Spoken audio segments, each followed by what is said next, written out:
ये कहानी महाभारत पर आधारित एक गहरी नैतिक और आध्यात्मिक गाथा है। बहुत समय पहले की बात है। हस्तिनापुर का राजमहल उस समय भीतरी कलह और द्वंद्व से व्याकुल था। एक ओर था दुर्योधन का अहंकार और प्रतिशोध, दूसरी ओर थे पांडव जो सहनशीलता और धर्म के मार्ग पर अडिग छिले। राजा धृतराष्ट्र पुत्र मोह में अंधे हो चुके थे और अपने विवेक को त्याग कर बार बार दुर्योधन के अन्याय को समर्थन देते रहे। ऐसे संकटपूर्ण समय में एक व्यक्ति राजसभा में निर्भीक होकर खड़े हुए। वे थे विदुर। वे स्वयं राजवंश के सदस्य थे, लेकिन उनकी बुद्धि, नीति और धर्मबोध एकदम निष्कलंक और सत्य के समान पवित्र।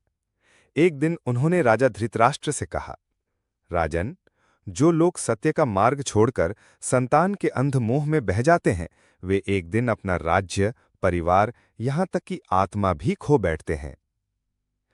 धृतराष्ट्र मौन रहे।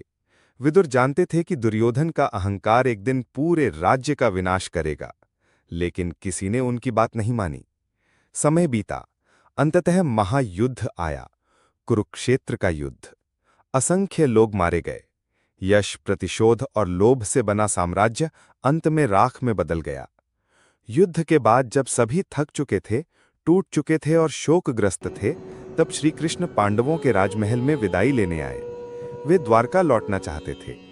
तभी एक विलक्षण दृश्य सामने आया। माता कुंती श्री कृष्ण के चरणों में झुककर प्रार्थना करने लगी। उनकी आंखों में कोई इच्छा नहीं थी, बल्कि एक असाधारण विनती थी। हे माधव, हमें कष्ट देते रहो, दुख देते रहो, क्योंकि जब हम दुख में होते हैं तब हम तुम्हें याद करते हैं, सुख में तो हम तुम्हें भूल जाते हैं। श्री कृष्ण स्थिर दृष्टि से कुंती को देखते रहे और उनके होठों पर एक शांत मुस्कान खिल गई। वे जानते थे, ऐसी भक्ति बहुत दुर्लभ होती है। शिक्षा। विदुर ने दिखाया कि नीति और सत्य के मार्ग पर अडिग रहना कैसा होता है। कुंती ने दिखाया कि ईश्वर के प्रति सच्ची, निष्कलंक और समर्पित भक्ति कैसी होनी चाहिए। सनातन स्टोरीज को सब्सक्राइब करें और भारतीय संस्कृति की अमूल्य कथाओं को जीवित रखें। आपका समर्थन ही हमारी प्रेरणा है।